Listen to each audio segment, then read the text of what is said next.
Hello friends. तो आप सभी को हमारे YouTube channel MK study centre में आप सभी को बहुत बहुत स्वागत है। और आज की इस वीडियो में देखने वाले हैं क्लास 9th का जो कि प्रश्नावली 1.2 का। और इस वीडियो में हम लोग देखने वाले हैं क्वेश्चन 3 का। और इससे पहले अगर 1.2 का क्वेश्चन नंबर 1 और 2 अगर नहीं देखे हैं तो इसी वीडियो के डिस्क्रिप्शन बॉक्स में लिंक दिया गया है, यहाँ से भी देख सकते हैं। और हाँ, अगर 1.1 का भी क्वेश्चन अगर नहीं देखे हैं यानी सभी क्वेश्चन 1.1 का, तो इसी वीडियो के डिस्क्रिप्शन बॉक्स में इसका भी लिंक दिया गया है, यहाँ से भी देख सकते हैं। तो चलिए हम लोग क्वेश्चन नंबर 3 को हम लोग सॉल्व करते हैं। तो जैसा कि क्वेश्चन नंबर 3 हमसे क्या कह रहा है कि दिखाइए कि संख्या रेखा पर √5 को किस प्रकार निरूपित किया जा सकता है। ये हमसे क्वेश्चन कह रहा है, यानी क्वेश्चन नंबर 3। तो देखिए फ्रेंड्स, जैसा कि इसके लिए हमको हमारे पास यहाँ पे दो चीज़ों यहाँ पर रहना चाहिए। फर्स्ट हो गया हमारे पास स्केल और सेकंड हो गया हमारे पास एक कंपास की मदद यहाँ पे रहेगी।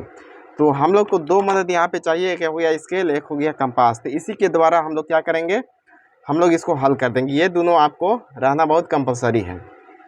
तो सबसे पहले हमारे पास यहाँ पे बोल दिया है कि दिखाइए कि संख्या रेखा पर √5, यानी कि हम लोग तो देखे हैं यानी संख्या रेखा पर कोई यानी कि नंबर चढ़ा रहता है ना, नंबर रहता है संख्या रेखा।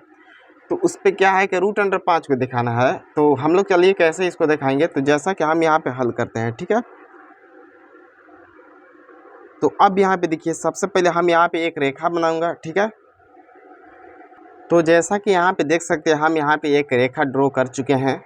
और इस पर क्या करेंगे कि हम इस पर संख्या लगाएंगे। क्यों, कैसे, यहाँ पे देखिए हम एक एक इकाई मानकर लगाएंगे। जैसे कि आप 1 सेंटी = 1 इकाई मानिए, ठीक है। तो हम जैसा कि यहाँ पे इकाई मान लेते हैं, जैसा कि यहाँ पे देख सकते हैं 6 से जाएंगे 1 सेंटीमीटर पर आ जाएगा 7, और 1 से जाएंगे यहाँ पे 8 पर आ जाएगा कितना, हमारे पास यहाँ पे देख सकते हैं सब समान दूरी पर लेना है, ठीक है। तो हम जैसा कि यहाँ पे ले चुके हैं सब यानी एक समान दूरी पर, तो इधर भी हम ले लेते हैं, है ना।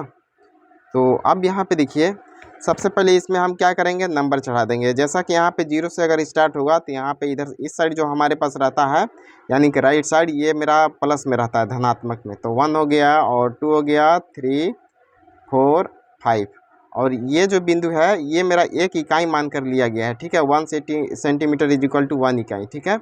और इधर सभी हमारे पास जो संख्या होती है सभी माइनस में होती है, ठीक है। जैसे कि -1 -2 -3 -4 और -5, है ना। अब इसके द्वारा हम लोग क्या करेंगे, यानी कि √5 को हम लोग इस पर दिखाना है। तो जैसा कि यहाँ पे देख सकते हैं, हम क्या किए, यहाँ पे संख्या, यहाँ पे रेखा पर यहाँ पे संख्या निरूपित किए और इसी पर हम लोग √5 को इसको दिखाएंगे। तो अब सबसे पहले आपको क्या करना है यहाँ पे, तो जैसा कि हम सभी लोग ये जानते हैं कि √5 का जो वर्गमूल हमारे पास आता है 2.236 इस तरीक़ा से आता है। तो सबसे पहले हम लोग क्या करेंगे इसको, तो सबसे पहले हम लोग यहाँ पे देखेंगे कि लास्ट डिजिट जो है इसको हम लोग लेंगे, ठीक है। तो जैसे कि यहाँ पे देखिए जो इकाई हम मान के लिए हैं इसको अभी भूल जाइए, ठीक है। क्योंकि इसका मान क्या करेंगे कि जब हम इस कंपास की मदद से जब हम सर्कल हम घुमाएंगे तब हमको पास यानी मान आएगा √5 का, मतलब ये सभी मान आ जाएंगे, ठीक है। तो चलिए हम लोग क्या करते हैं, सबसे पहले यहाँ पे देख सकते हैं, यहाँ पे एक इकाई हो गया और यहाँ पे 2 इकाई। तो यहाँ पे सबसे फर्स्ट वाला लेंगे यानी कि 2 इकाई पर आया, तो सबसे पहले हम लोग 2 इकाई हम लोग खींचेंगे। और हाँ, रही बात यह है कि सब जो हम लोग क्या करेंगे, यहाँ पे एक इकाई पर जब खींचे हैं तो समान डिस्टेंस पर एक ही इकाई ऊपर भी खींचना पड़ेगा। तो जैसा कि 1 सेंटीमीटर का हम ऊपर खींच देते हैं, तो यहाँ पर देख सकते हैं खींच दिए, ठीक है। और इसको क्या करेंगे, हम लोग 0 से हम लोग मिला देंगे, ठीक। तो यहाँ पे क्या करेंगे, यहाँ पे 0 से मिला देंगे। तो जैसा कि यहाँ पे देख सकते हैं कि एक यानी कि त्रिभुज बना, वो भी समकोण त्रिभुज का रूप ले लिया। तो यहाँ पे कितना हो जाएगा, 90 डिग्री का हो जाएगा, यानी कि 90 डिग्री का, ठीक है।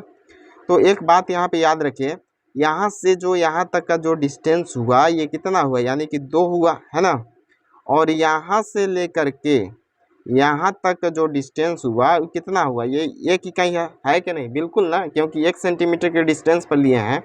ये कितना हो गया, यहाँ से तो यहाँ तक 2 इकाई, क्योंकि यहाँ पे √5 का 2.236 इस तरीक़ा से आ रहा है, तो हम यहाँ पे 2 लिए हैं। तो इसी को दिखाने के लिए जो पूरा यानी √5 का इतना जो मान है, इसी को दिखाने के लिए हमको क्या करना होता है, यानी कि इसके लिए ज़रूरत पड़ता है यानी कंपास का। तो सबसे पहले हम यहाँ पे क्या करेंगे, यहाँ पे देख सकते हैं ये मेरा कर्ण है, ठीक है।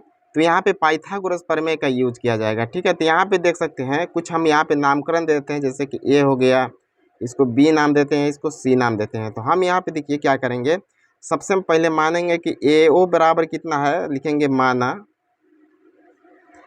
क्या मानेंगे कि AO बराबर हमारे पास कितना है, 2 है। अच्छा, अब यहाँ पे देख सकते हैं ये 2 सेंटीमीटर या 2 इकाई भी लिख सकते हैं, उससे कोई दिक्कत नहीं है। अब यहाँ पे देख सकते हैं 2 से लेकर यहाँ पे B से और C तक कितना आ जा रहा है, तो B से लेकर के यहाँ पे देख सकते हैं C तक कितना है, यानी कि यहाँ से OA सॉरी यहाँ पे देख सकते हैं ए भी था ना, सॉरी यहाँ पे ए भी था। अब यहाँ पे देख सकते हैं जैसे कि B से लेकर के C तक हमारे पास कितना है, 1 है, तो हम लिखेंगे BC इज इक्वल टू 1 लिखेंगे।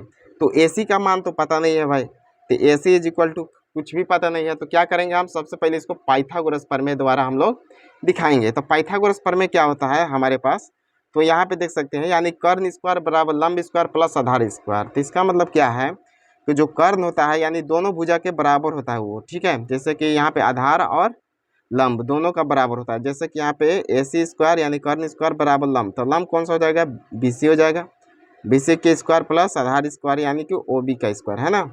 तो अब हम लोग क्या करेंगे, इसको AC का स्क्वायर है तो AC हमारे पास कोई नहीं दिया है मान, ठीक है, कुछ भी नहीं दिया है, तो AC का स्क्वायर है तो AC लिखेंगे। अब यहाँ पे देखिए जैसा कि यहाँ पे BC का स्क्वायर है, तो यहाँ 20 से लेकर के सॉरी यहाँ पे ऊपर देखिए 20 से लेकर के C तक कितना है, तो BC इज इक्वल टू 1 है, तो 1 का स्क्वायर करेंगे और प्लस O और B का स्क्वायर है ना, तो OB बराबर कितना है, तो OB बराबर यहाँ पे देख सकते हैं इसको ए भी नहीं है, यहाँ पे देख सकते हैं O भी नहीं है, यहाँ पे देख सकते हैं जैसा कि A भी है तो यहाँ पे लिख दे रहे हैं A लिख दे रहे हैं, ठीक है। तो AB बराबर यहाँ पे देख सकते हैं कितना दिया गया है, 2 दिया है, तो यहाँ पे लिखेंगे 2 लिखेंगे, ठीक है। इसका स्क्वायर है तो स्क्वायर कर देंगे, इसको हमने समझ लिया था, 0 को क्या समझा था, O समझ गया था, लेकिन यहाँ पे हम A इसका नाम दिया है, ये मेरा 0 है, 0 से स्टार्टिंग होता है संख्या रेखा पर कोई पे देख सकते हैं सभी मान को हम बैठा चुके हैं। और AC स्क्वायर क्या है, तो AC स्क्वायर और बराबर 1 का स्क्वायर कितना होता है 1 और प्लस 2 का स्क्वायर कितना होता है 4। तो अब यहाँ पे क्या करेंगे, तो AC जो है हमारे पास AC लिखेंगे और यहाँ पे देखिए स्क्वायर भी है तो लिख दीजिए, एक स्टेप और बढ़ा देंगे, है ना। तो रूट यहाँ पे 1 और प्लस कितना हो जाएगा, सॉरी 4 प्लस कितना 1 तो कितना हो जाएगा 5। तो अब AC बराबर ये जो स्क्वायर है बराबर के राइट हैंड साइड जाएगा, तो ये मेरा रूट अंडर में आ जाएगा, है ना। तो AC का मान यहाँ पे देख सकते हैं रूट अंडर 5 आया, मतलब AC का मान ये जो कर्ण मेरा आया रूट अंडर 5 आया, है ना। तो अब हम लोग क्या करेंगे, इसको सबसे पहले इसको दिखाने के लिए हम क्या करेंगे, एक कंपास लेंगे, ठीक है। यहाँ पे एक कंपास लेंगे और इसी कंपास की मदद से हम लोग क्या करेंगे, यहाँ पे हम लोग यहाँ पे लाइन खींचेंगे, ठीक है, सर्कल बनाएंगे। तो जैसा कि यहाँ पे देख सकते हैं ये जो कंपास है, इस कंपास की मदद से हम लोग क्या करेंगे, एक यहाँ पे सर्कल टाइप से खींचेंगे, ठीक है।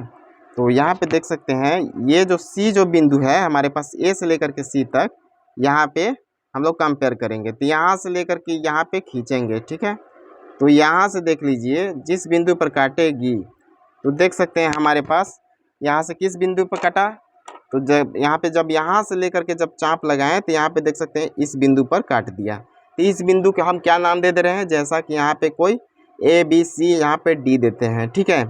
तो हम लोग क्या करें, D जो बिंदु है इसी को हम लोग क्या करेंगे, यही रूट अंडर यानी 5 का मान आया, आई बात समझ में। ये जो बिंदु जो आया हमारे पास यहाँ पे देख सकते हैं A करके C तक का जो डिस्टेंस है यानी 5 है, तो इतना ही डिस्टेंस यहाँ भी मिलेगा जितना डिस्टेंस C तक है। यहाँ पे मेजर करके भी देख सकते हैं, यहाँ पे 2 सेंटीमीटर का लगभग आ रहा है, सॉरी 1 इंच का लगभग, तो यहाँ पर भी देख सकते हैं 1 इंच पूरा आ रहा है ना। तो ये दोनों समान दूरी पर आ गया, ठीक है। तो ये जो D बिंदु आया यहाँ पे इसको रूट अंडर 5 का मान लिया, तो हम लिखेंगे अतः, तो 1 सेकेंड यहाँ पे लिख लेना कि 1 सेंटीमीटर इज इक्वल टू 1 इकाई मान करके हम लोग लिए हैं, ठीक है। आई होप कि आप सभी लोग को ये समझ में आया होगा। तो अब यहाँ पे देखिए हम लिखेंगे अतः O बिंदु, यहाँ पे क्या दिए है नाम, यहाँ पे सॉरी D दिया है ना, तो यहाँ पे लिखेंगे अतः D बिंदु is equal to root under 5 को निरूपित किया, ठीक है। ये क्या है कि सभी आप लोगों को समझ में आ गया होगा, जैसा कि हम जितना भी यहाँ पे डिस्कस किए, जितना समझाई, आई होप कि समझ में आ गया होगा। अगर आ गया होगा तो इस वीडियो को लाइक कीजिए, इस चैनल को सब्सक्राइब कीजिए ताकि कोई भी वीडियो डालूँ तो सबसे पहले आप तक नोटिफिकेशन पहुँचे। तो चलिए इस वीडियो को यहीं पे एंड करते हैं। Thank you.